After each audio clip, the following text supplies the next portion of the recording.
Hello everyone, সবাইকে আমার আসসালামু আলাইকুম। আপনারা যারা কম্পিউটার থেকে বা উইন্ডোজ থেকে স্ক্রিন রেকর্ড করার প্রবলেমে ভুগছেন, তাদের জন্য আমি সমাধান নিয়ে আসছি।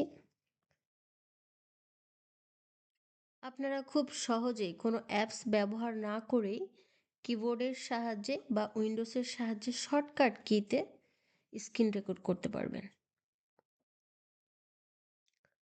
দুইটা পদ্ধতি দেখাবো আমি। তার আগে একটা পদ্ধতি দেখাচ্ছি, সেটা হচ্ছে আপনার এই উইন্ডোজ উইন্ডোজ আইকনটাতে চলে যাবেন।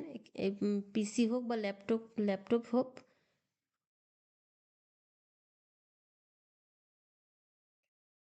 এটাতে দেখেন সার্চ বারে এখানে হচ্ছে স্নাইপিং টুল, SNIPPING, স্নাইপিং, এই যে সামনে চলে আসছে।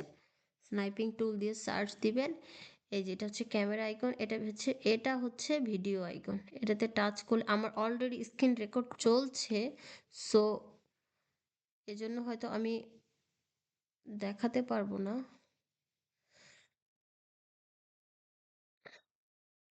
এই যে ভিডিও আইকনটাতে টাচ করলে আপনি কতটুকু এরিয়া জুড়ে হুম রেকর্ডটা করতে চান সেই এরিয়াটা মার্ক করবেন।